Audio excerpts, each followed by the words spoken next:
नमस्कार दोस्तों।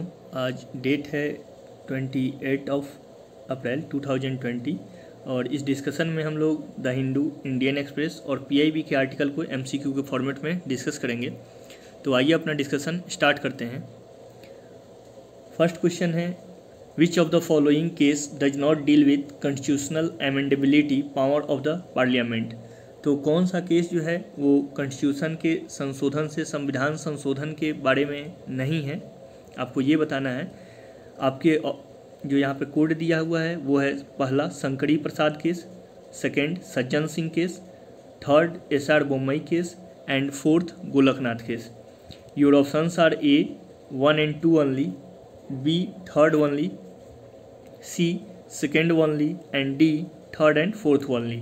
Right answer है आपका ऑप्शन नंबर बी यानी SR Bommai case.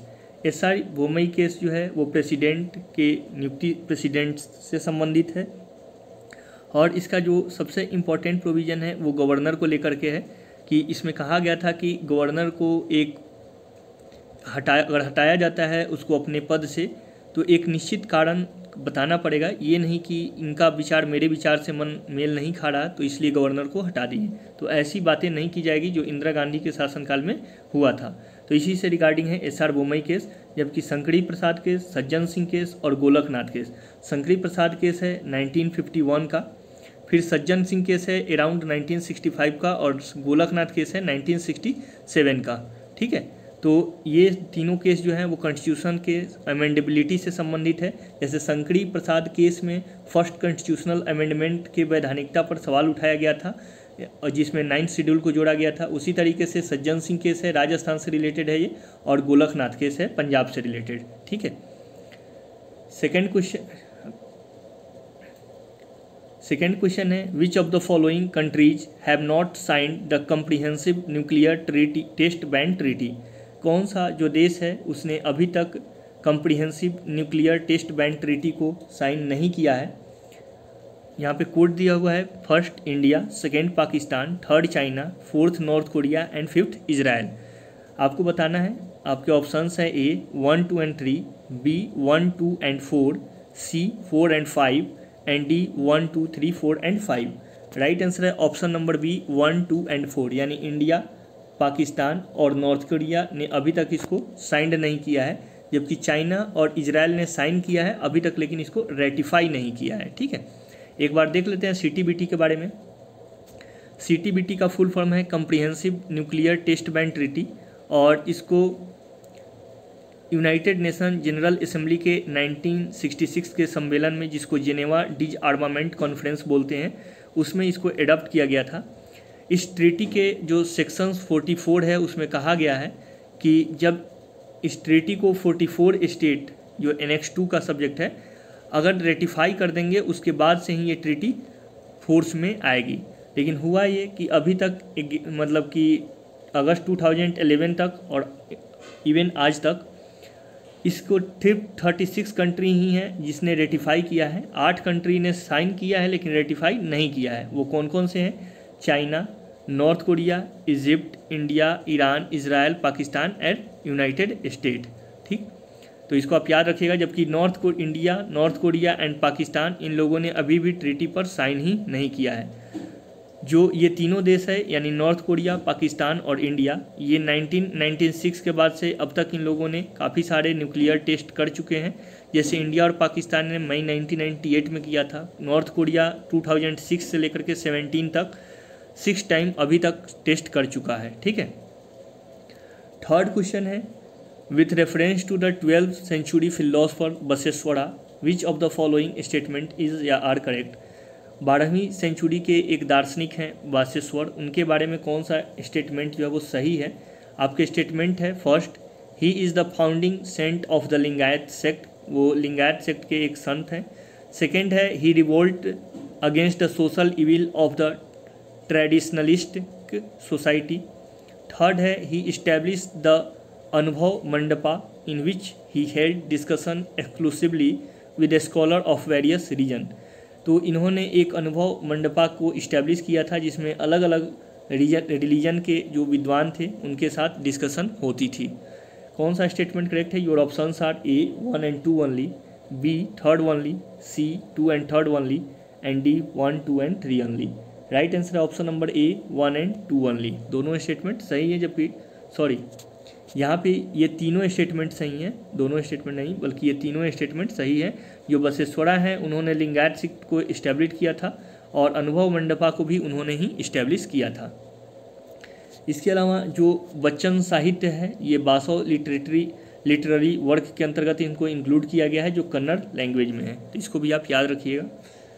Fourth question है pitch black recently seen in news. तो ये एक आर्मी एक्सरसाइज है, एयर एक्सरसाइज है, जिसको कोविड-19 के कारण अभी पोस्टपोन कर दिया गया है। तो कौन से देश के की ये आर्मी एक्सरसाइज है ये भी आपको पता होना चाहिए। तो ये ऑस्ट्रेलिया की है, ठीक है, ऑस्ट्रेलियन एयरफोर्स की। आपके ऑप्शंस हैं A India help to tackle Australian bush fire, second B है कोविड-19 help to India by Australia, C multilateral air combat training exercise, and D bilateral naval exercise between India and Australia. Right answer है option number C. चलते हैं next question पे। Fifth question है with reference to the Saudi vision 2020 consider the following statement. Saudi vision के बारे में कौन सा स्टेटमेंट करेक्ट है? फर्स्ट है it aims at reducing Saudi Arabia dependence on oil. इसका उद्देश्य है कि सऊदी अरेबिया की जो ऑयल पे डिपेंडेंसी है उसको कम किया जाए, यानी टूरिज्म सेक्टर का डेवलपमेंट किया जाए, मिलिट्री सेक्टर को डेवलप किया जाए, ठीक है। सेकेंड है Saudi Arabia decision to abolish flogging as punishment was a step taken in the direction. Saudi Arabia ने अभी हाल फिलहाल में जो फ्लॉगिंग पनिशमेंट को दिया जाता था, यानी जिस्मानी, जैसे आप देखते होंगे पत्थर मारना, इन सब टाइप की सज़ा को ख़त्म किया है। तो कौन सा स्टेटमेंट करेक्ट है? Your options are A 1 only, B 2 only, C both 1 and 2, and D neither 1 nor 2। Right answer है option number C both 1 and 2, दोनों स्टेटमेंट करेक्ट है। सिक्स क्वेश्चन है with reference to Doodh Duronto special train consider the following statement. तो Doodh Duronto special train के बारे में कौन सा स्टेटमेंट करेक्ट है? फर्स्ट स्टेटमेंट है the South Central Railway has started Doodh Duronto special train यानी milk tanker from supplying milk from Telangana to Delhi. ये एक साउथ इंडियन रेलवे की, एक सेंट्रल रेलवे की एक पहल है जिसमें तेलंगाना से दूध को भेजा जाएगा दिल्ली। सेकेंड है it's schedule to run between Renigunta and Hazrat Nizamuddin. अब आपको बताना है कि कौन सा स्टेटमेंट करेक्ट है। Your options are A 1 only, B 2 only, C both 1 and 2, and D neither 1 nor 2। Renigunta जो है वो कुरनूल में है, ठीक है। तो आपका ऑप्शन नंबर ए जो है गलत है, ऑप्शन यानी स्टेटमेंट 1 गलत है। तो राइट आंसर होगा option number B only 2। Seventh question है with reference to immunity passport consider the following statement. First है it is issued by World Health Organization to people who have recovered from कोविड-19। ये WHO द्वारा जारी किया जाता है और वैसे लोगों के लिए को जारी किया जाता है जिन्होंने कोविड-19 से रिकवर कर लिया है। सेकेंड है there is no evidence that they will be protected from the second infection. और इसका कोई प्रमाण नहीं मिला है कि वो जो लोग हैं वो दूसरी बार भी इन्फेक्टेड हुए हैं कोविड-19 से। कौन सा स्टेटमेंट करेक्ट है? Your options are A 1 only, B 2 only, C both 1 and 2, and D neither 1 nor 2। Right answer option number B 2 only, ठीक है।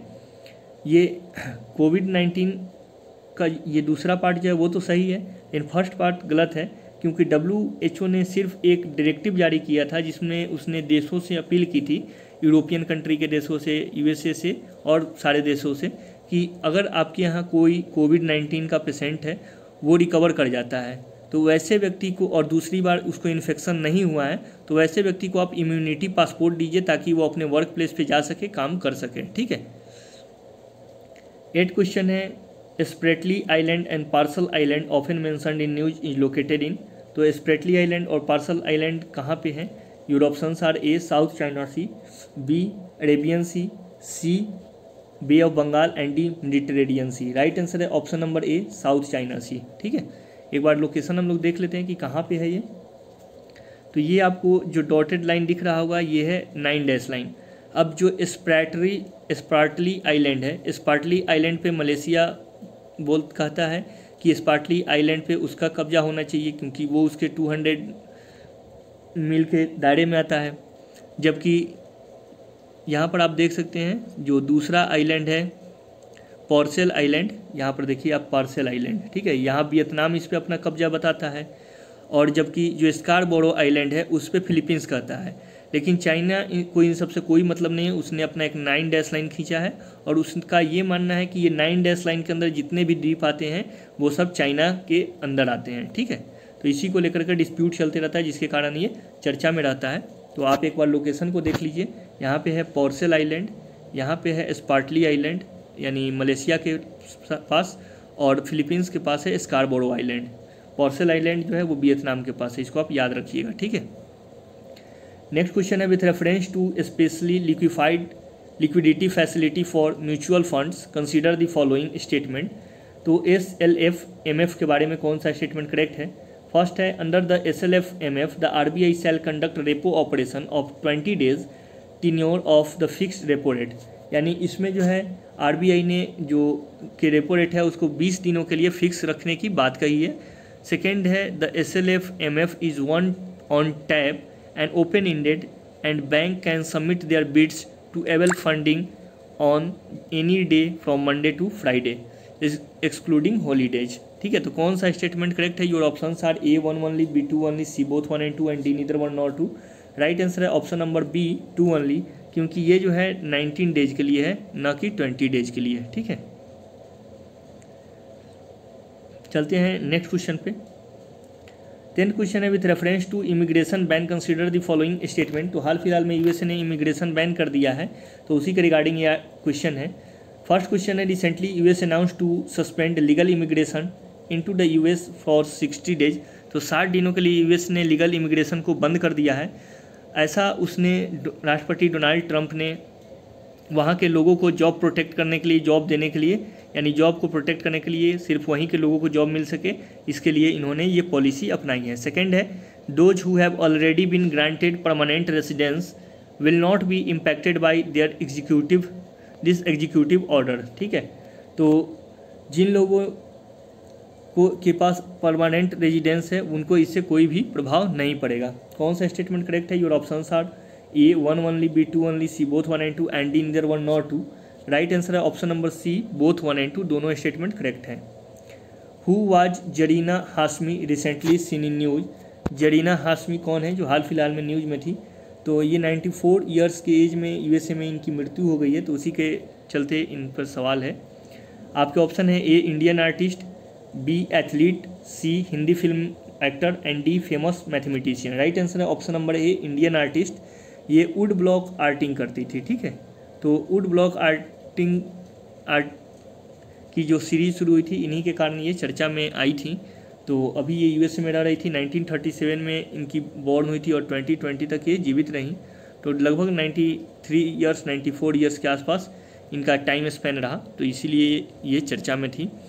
फ्रेंड्स, ये था आज का last question. I hope you like this video. Please do like, comment, share and subscribe the channel. Thanks for watching and thanks for discussion. Bye. Have a nice day. Thank you.